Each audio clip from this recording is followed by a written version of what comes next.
We're continuing the conversation with the writer and director of a short film called The Catch. Spoiler alert, if you've not seen the film, I would not recommend watching this part of the interview because we're going to discuss the shocking ending of the film. You'll find a link to the first part of our conversation, the spoiler-free part, in the description below. So let's get right into this. Sam, what's the appeal of a twist ending to you? Well, to me, I make a lot of short films, and I feel like because you don't have the time to invest in backstories and character development that like you typically do with feature films, short films kind of rely on different storytelling techniques. And one of them is this like flip at the ending that you get a lot, this like kind of twist, right? The gotcha moment. And so, because I'm big into these short films, my films tend to have that flip at the end where, what you thought to be true turned out not to be true. Well, as a first-time viewer of your film, I really loved the ending. So the fisherman is finding $100 bills in the lake and comes upon a case of money. What happens when he reaches for it? Well, he reaches for the case, grabs that stack of $100 bills, and then suddenly he's grabbed a giant shark hook, hooks him right through the hand and pulls him into the water. And he is himself caught, right? He becomes the catch. And we learn through the narrator, my vision was that a giant fish, caught him and pulled him in. So the fisherman was actually a fish all along, who has spent his life on the river.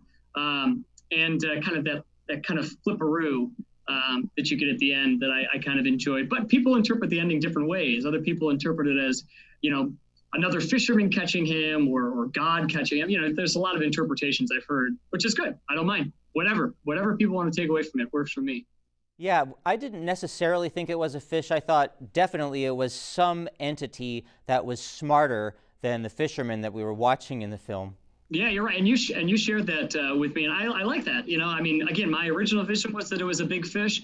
But, as the film is screened at various festivals here and there, and I've heard different takes on the ending, I like that more. I like the ambiguity. Now, sometimes when I'm setting a mousetrap with some peanut butter, I start to think of the concept of bait for humans. Like, what if a human being is attracted to some fantastic building and everything that you could want to eat or do is available in this building, and it turns out that it's a terrifying, deadly people trap? What do you relate to about this concept of bait for humans? Well, yeah, I think that, the idea that, humans are being baited is not as abstract as a human mousetrap type deal, in that I think, advertisers are constantly baiting us all everywhere we go, whether it's print, television, radio, whatever. I mean, advertising is everywhere, and we're constantly being bombarded and baited, I guess you could say, towards certain food or certain clothing or certain activities or whatever. So this idea that, we're being that humans are being trapped and baited, I don't think is as sci-fi as it may seem in truth. Yeah, it's happening to us all the time. Now, because your film is doing so well on the festival circuit, does that inspire you to want to make more films? I'm always inspired to make more films, and I'm struggling now because not only did my first son was born September 7th back in 2018, shortly after The Catch was filmed. And then since then, I've had another son. And so now my life has really become changing diapers and managing nap schedules and whatever. And so I yearn for the days that I can go and make films again. But really, it's my ability to do so has slowed so drastically because children are so exhausting. And not only that, COVID-19 has certainly made many challenges for people in the film industry. And so, yeah, I'm hopeful to make more films very soon. And you're never too far from films, are you? Because you're one of the directors of the Blackbird Film Festival. What kind of festival is this?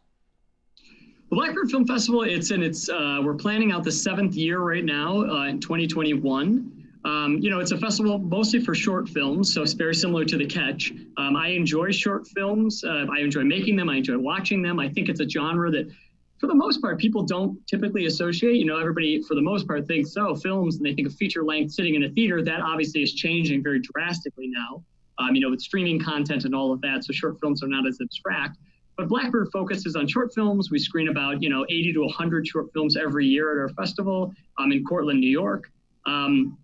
And yeah, it's been a tremendous inspiration to manage and organize Blackbird, because I get to see all these other amazingly talented filmmakers and their work, and so that very much inspires me to make stuff wherever I can. Well, I hope you'll be continuing to make more wonderful films sometime in the future, and I want to thank you so much for sharing your story with us today. Well, I very much appreciate taking the time to talk with me. Spotlight is supported by the Glenn and Carol Pearsall Adirondack Foundation, dedicated to improving the quality of life for year-round residents of the Adirondack Park.